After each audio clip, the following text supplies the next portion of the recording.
mais detalhes sobre essas ferramentas aqui.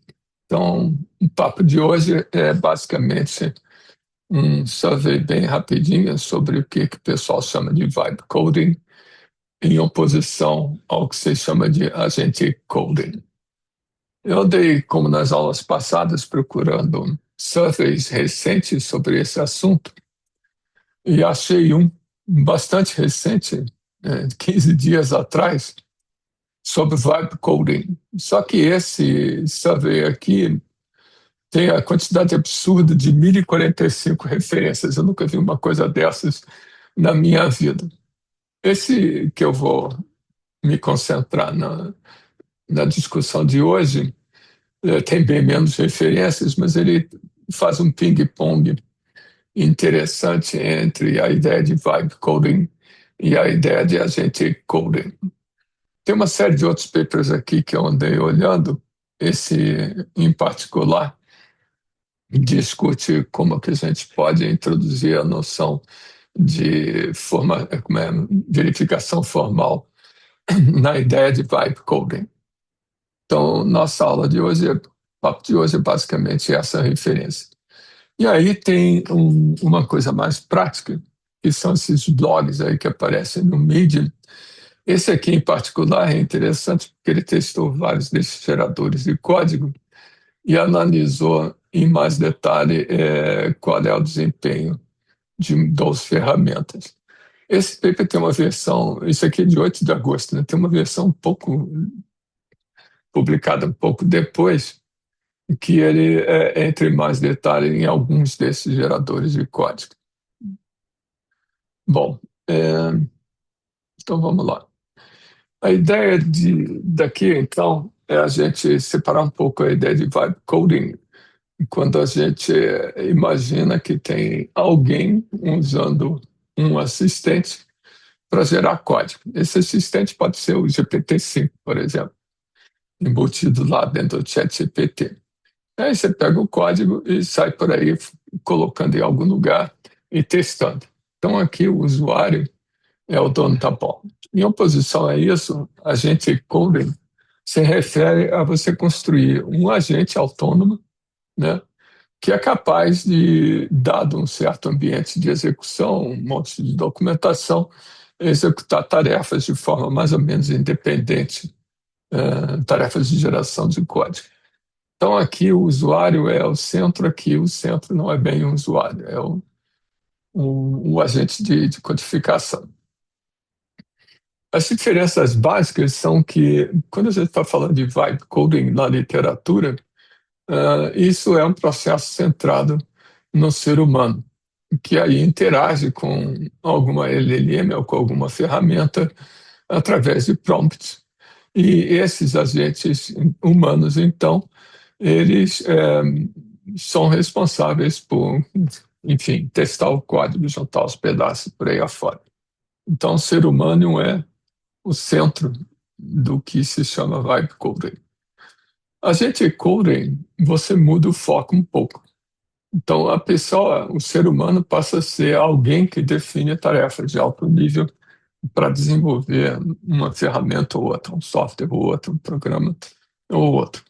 Então, o papel do agente é decompor esses objetivos que o ser humano coloca e executar ou traduzir esses objetivos para alguma linguagem de programação que possa ser executada.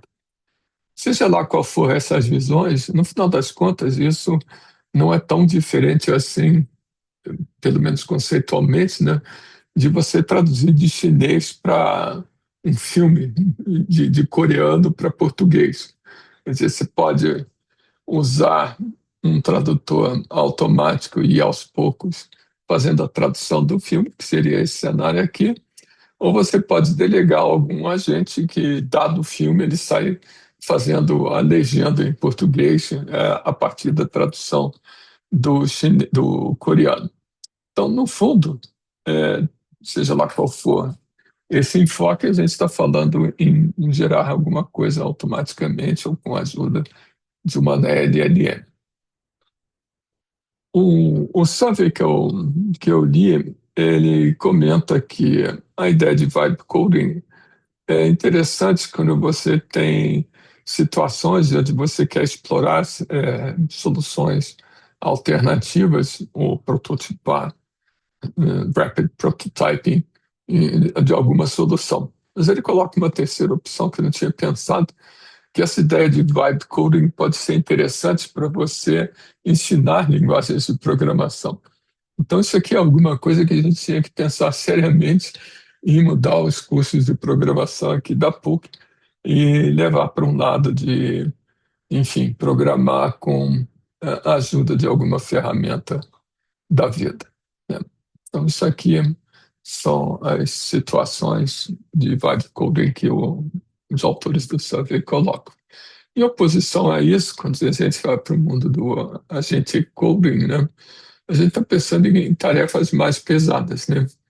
Refatorar código é uma chatice fenomenal, que você pode dar como uma tarefa para um agente desses de refatorar de Python X para Python X.3, sei lá, qualquer coisa desse tipo, né?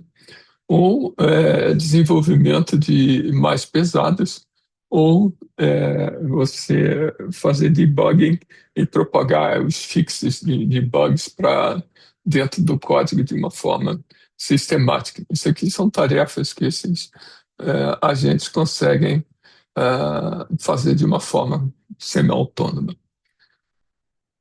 Bom, quais são os conceitos principais? Repetindo um pouco o que eu acabei de falar, quando a gente está falando de vibe coding, a gente está falando em um processo que é essencialmente centrado no desenvolvedor e a LLM, ou a ferramenta, ela age como o que a gente costuma chamar de copilot, né? Então, é o desenvolvedor sendo auxiliado por alguma coisa. É, essa interação entre a ferramenta, o LLM e o desenvolvedor é essencialmente uma série de instruções que você passa no prompt, direcionando a ferramenta para gerar algum código. Então, isso aqui é uma coisa bem simples. Quando a gente vai para o lado do agente coding, a coisa toma um rumo um tanto mais complicado. O papel do ser humano é essencialmente definir objetivos, ou definir os goals em linguagem natural do que ele quer desenvolver. Então, a responsabilidade do agente é entender esses goals e traduzir esses goals em código. Então, decompondo um pouco, o que o agente tem que fazer é, como está aqui nessa figurinha colorida, bom, já que o ser humano está especificando os objetivos de linguagem natural, a primeira providência é que ele tem que interpretar os objetivos colocados pelo usuário.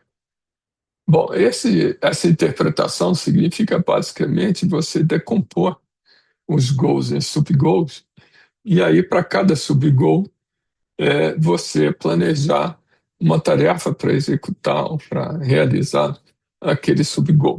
Então essas duas caixinhas aqui, elas formam em sequência, né, de traduzir alguma especificação em alto nível em tarefas, em planos, não é simplesmente uma coleção de tarefas que tem que ser executadas.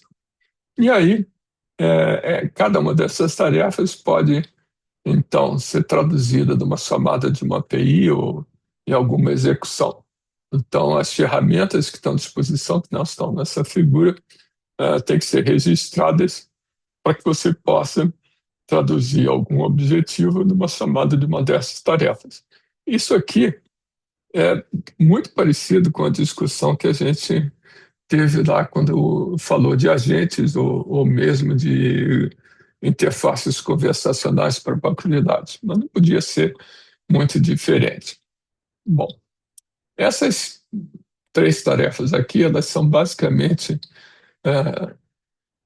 uma interação com o usuário para refinar um plano ou refinar a decomposição do plano em subtarefas. Então, isso aqui envolve, que não está muito bem desenhado nessa figura, envolve uma interação contínua com o usuário. Em certas situações, você, na hora de realizar uma tarefa, de implementar uma tarefa, você pode envolver alguma passo adicional de dedução. Por exemplo, naquela interface conversacional, eu comentava que uma consulta feita ao banco de dados pode não ser uma consulta completa, né? Pode simplesmente depender do contexto da conversa. E aí você tem que deduzir, a partir do contexto da conversa, qual de fato é a consulta que você tem que fazer ao banco de dados. Isso é um exemplo bem simples do que essa caixinha aqui, roxinha, faria. Bom, tudo isso se envolve interação, você tem que ter alguma forma de manter o contexto. Manter um contexto pode significar manter um diálogo com o usuário durante um bom número de interações, né? Então, manter contexto é algum problema que pode se tornar bastante complicado se você tiver uma sessão bastante longa, né? E tem uma última caixinha aqui que não está na mesma cor, mas ela é completamente diferente, que é alguma coisa que remete a uma discussão lá do engenharia de contexto, do começo do curso, que é você forçar a LLM a refletir sobre o processo, refletir sobre a resposta e, eventualmente, uh, deduzir a LLM que aquela resposta está incorreta e tem que ter um loop de correção. Então, essa caixinha e essa caixinha roxa, elas são um pouco mais exóticas. O resto, essa sequência aqui, e mais a questão do contexto, são essencialmente diálogo com o usuário, né?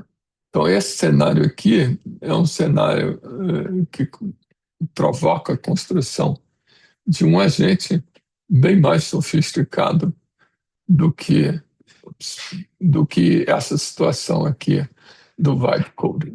Então, aqui a gente está falando de coisas bem mais sérias, mais difíceis de serem implementadas. Bom, olhando um pouco mais de detalhe essa discussão, quando a gente está falando de vibe coding, a gente está falando de sentar na frente do chat GPT e pedir a ele para gerar um código ou outro. Então, a interface é uma interface relativamente simples e o papel da LLM é que é essencialmente gerar código. Mas daqui a pouco a gente vai comentar novamente sobre essa situação. Então, o papel da LLM é gerar código. E qual é o papel do desenvolvedor? Bom, pegar os snippets que são gerados aqui, testar e verificar se está tudo arrumadinho. Então, a parte de gerar o código em si é essencialmente da LLM, a parte de integrar o código com o ambiente de execução, testar as coisas, continua na mão do desenvolvedor. Então, isso aqui é a coisa mais simples, né? Aliás, vibe, tinha uma definição aqui. Isso vale a pena. Essa noção de vibe aqui é curiosa, esse termo é um termo curioso em inglês, mas eles estão usando aqui, quem inventou esse termo, estava usando para definir alguma coisa que o desenvolvedor passa para ele como uma especificação do que ele pretende que a LLM gere, né?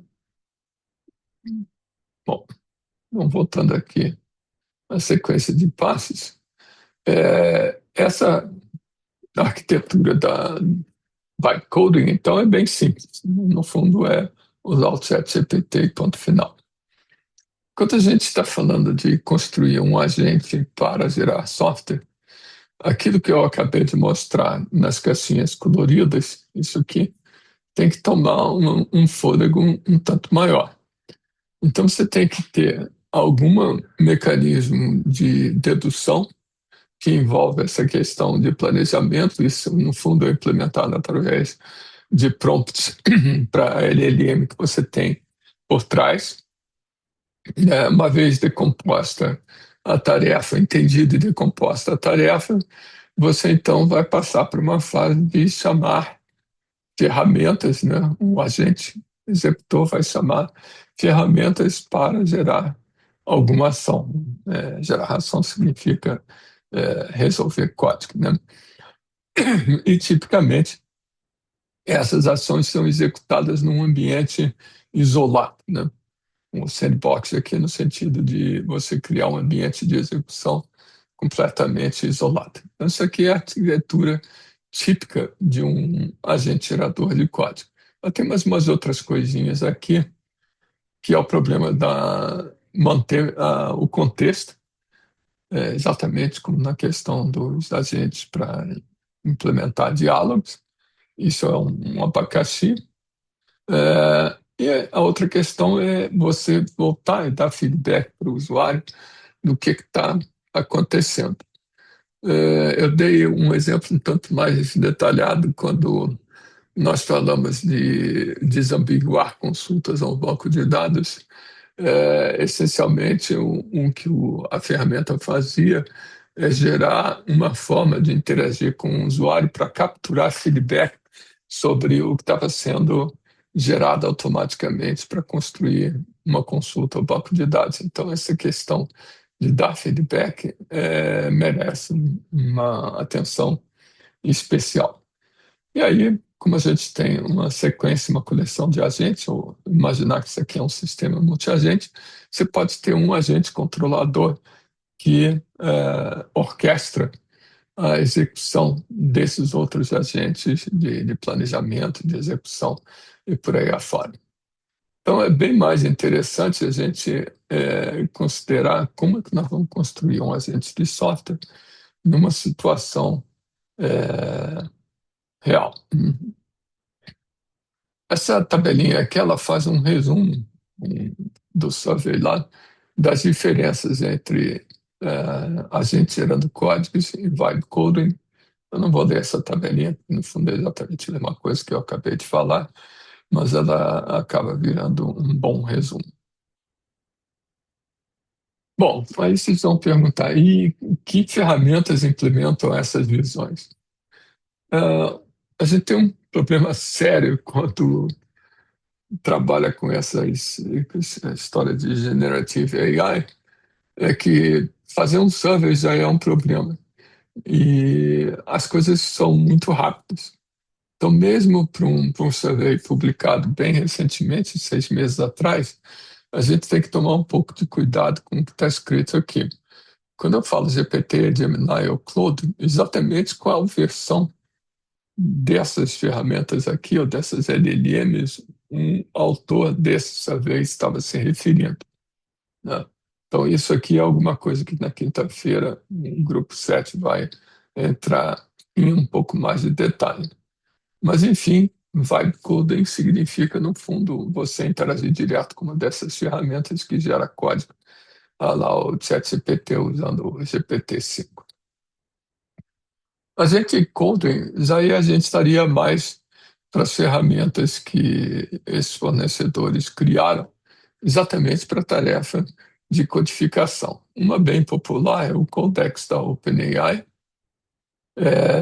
O Claude Code é um ambiente diferente, não é o Claude, a LLM, por simplesmente é um ambiente para geração de código.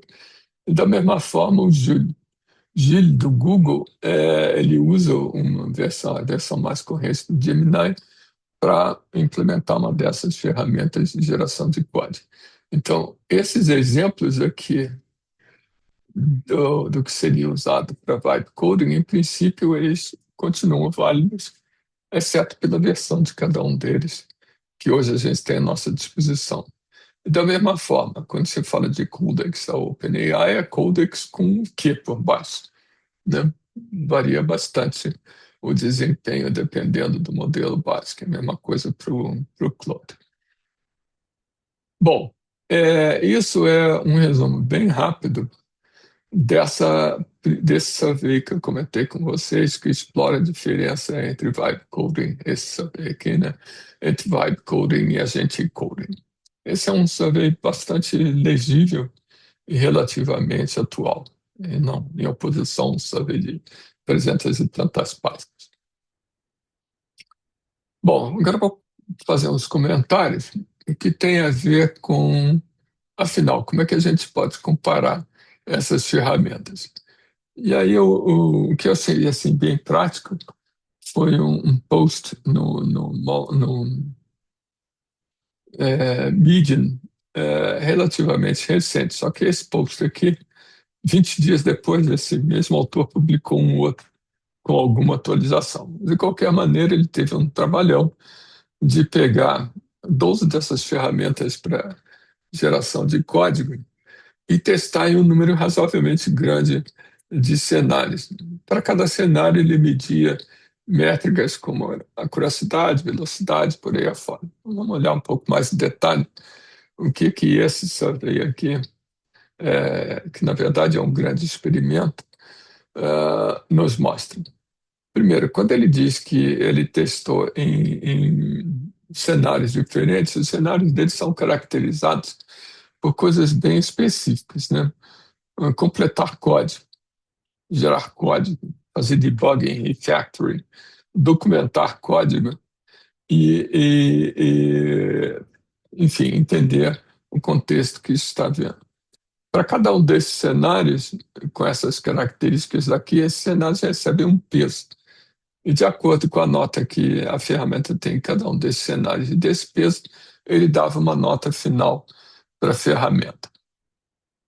O, as métricas de avaliação são bastante intuitivas, né? A acurácia significa pura e simplesmente qual é a percentagem dos códigos de teste que foram gerados corretamente, né?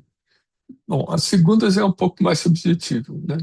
Então, olhando para o código, se aquele código foi bem estruturado, se a ferramenta gerou um código bem estruturado ou não. Isso aqui envolve algum julgamento independente do caso da acurácia, né? Bom, speed é fácil. Se a ferramenta seguiu o contexto geral do problema e por aí afora. Criatividade é bastante subjetivo também. É, as ferramentas que ele testou eram 12 ferramentas, eu peguei só o topo da tabela para não fazer uma tabela muito grande. São as bem populares, né? O Copilot do GitHub, ChatGPT, o Claude, o Code Whisper da Amazon e as ferramentas da Google, né? Noto que aqui, de vez em quando, tem uma especificação um pouco melhor de qual é o modelo que estava por trás disso, né? Quando a gente está falando de ChatGPT, esses testes que ele fez estão usando o GPT-4 e por aí afora. Então tem que ter um pouco de cuidado exatamente qual versão a gente está olhando. E aí, para cada uma dessas situações aqui, eu vou pegar só duas, essa e essa daqui, para comentar um pouco mais. Então, geração de código não é código trivial, é um código um pouquinho mais complicado. A pergunta básica é se o código que a ferramenta gerou funciona, ou seja, está correto, né? Então, aqui está um exemplo.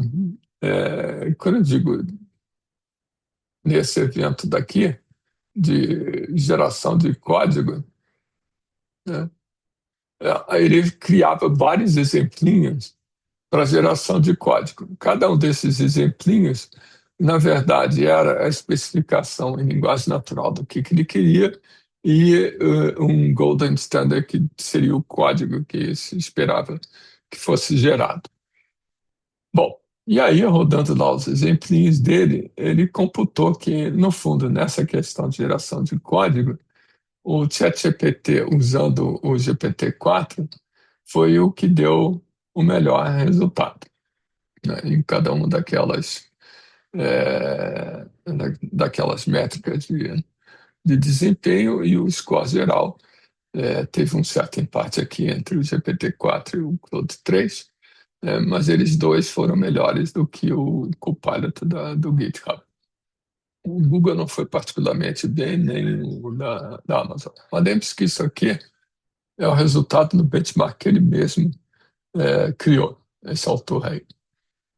E com a questão de documentação, então a tarefa agora da ferramenta era gerar documentação para um código um pouquinho mais complicado. E aí, para os testes lá que ele fez, o Claude foi melhor do que o GPT-4, né? Um pouco melhor. Então, a ordem aqui com relação ao critério de documentação é diferente daqui, mas o ChatGPT, o GPT-4 e o Claude ficam brigando pela ponta, né? O GitHub aqui foi pior do que o Bard. No final, depois de rodar um monte de testes para aquele monte de situações diferentes, ele, usando aqueles pesos que eu mostrei para vocês, ele computou o resultado geral. E, curiosamente, o que melhor desempenho teve foi o Claude, seguido do ChatGPT com o GPT-4, o GitHub e depois uns aqui é, peculiares, o da Amazon e outro peculiar. A diferença aqui é razoável, mas a diferença entre o Claude e o GPT-4 e até o Copilot é bem pequena. Então aqui pode estar alguma depender da avaliação que ele fez. Agora, mais interessante é por que o Claude, qual é a explicação do Claude aparecer antes dos outros, ou ter um melhor desempenho do que o GPT-4? Na análise que ele fez, é, ele coloca que o Claude foi o que foi melhor na análise do contexto que o código deveria ter sido desenvolvido. Produziu uma documentação mais interessante do que as outras ferramentas. E levou, sem que precisasse o, o ser humano obrigar, o Claude já se preocupou com questões de segurança que as outras ferramentas podem não ter seguido. E, por fim, o Claude teve um desempenho razoável em todos aqueles testes. Então, é interessante a gente olhar por que o Claude acabou tendo um desempenho um pouquinho melhor do que o GPT-4, onde documentação foi um desses fatores. Bom, isso são nos testes que o nosso amigo lá fez, esse blog aqui. O ponto é que isso aqui foi feito da cabeça desse indivíduo. Eu nem sei exatamente quem é, né? Então, um nome simbólico aqui. Então, é legal a gente ver esse documento aqui, porque tem todos os prompts que ele usou, tem toda a documentação, tudo que ele usou para fazer os testes. Então, a gente pode, no final, com um pouco de paciência, repetir exatamente o que ele fez. Está tudo lá disponível. Isso é o típico dos blogs que aparecem no, no como é que chama? No ferramenta. Bom, só que existem benchmarks, digamos assim, mais acadêmicos ou mais respeitados pela indústria para testar essas ferramentas. Então, em vez de acreditar no, digamos assim, no análise de alguém que publicou um blog no Medium, vamos olhar coisas academicamente mais robustas que são publicadas pelos fornecedores de ferramentas. Então, tem vários desses benchmarks para testar geração de código. Esse primeiro daqui é provavelmente o mais popular, né? São 500 tarefas específicas para ferramentas gerar, consertar código que vem lá do GitHub e gerar os patches automaticamente. Aí tem umas outras aqui. Esse último aqui, o tal Bench, é curioso, porque os casos de uso dele são bastante complexos e específicos para determinadas indústrias. Então, como não podia deixar de ser, a gente tem benchmarks bem definidos para testar essa geração de código. Então sim. Vamos olhar aqui um pouco mais de detalhe. Esse Artificial Analysis Coding Index, esse Artificial Analysis, vocês lembram desses gráficos lá do começo do curso? Esses caras publicam, esses websites têm análise de um monte de coisas diferentes. Mas especificamente ele tem uma análise do ponto de vista de geração de código. Esse terminal bench hard é esse daqui, ó. Mas eles fazem uma cesta de índices para testar as ferramentas. E aí os testes que eles fizeram, o GPT-5 puro está aqui. Esse GPT-5 Codex, eu vou falar daqui a pouco, é um pouco melhor do que o GPT-5, mas no índice deles não houve diferença. E um pouquinho melhor é o Grok. Depois tem as coisas da Anthropic aqui, do Google. E cadê um? E o Llama. é, Esse aqui é o Llama, é o último Llama. Não, esse aqui é o último Llama que foi publicado, aquele que saiu no meio do ano. Então tem um gap bastante razoável entre as coisas que a, a Meta publicou e os concorrentes, Google e os principais da OpenAI.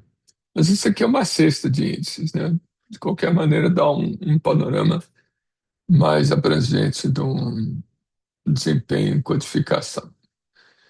Então, por que que o GPT-5 ele vai tão bem aqui? Bom, ele vai bem, uma razão óbvia. Ele foi treinado para gerar código. Então, toda aquela fase de pós-treinamento do GPT-5 envolveu geração de código, especificamente. O último modelo que eu comentei com vocês, aquele Apertus, na parte de pós-treinamento dele tinha uma descrição bastante detalhada de quais foram os datasets de treinamento que eles usaram. O GPT-5, eles não falam muito, como sempre, né? Como é que foram as coisas exatamente. Mas ele diz que o GPT-5, nessa parte de geração de código, foi treinado em colaboração com gente que gerava código. O GPT-5 Codex, na verdade, é o Codex com GPT-5 treinado mais um pouco em tarefas mais complexas do que aquelas que foram usadas para treinar o próprio GPT-5. Então, o GPT-5 Codex é uma versão nova do Codex da OpenAI que leva um pouquinho mais à frente o treinamento do GPT-5.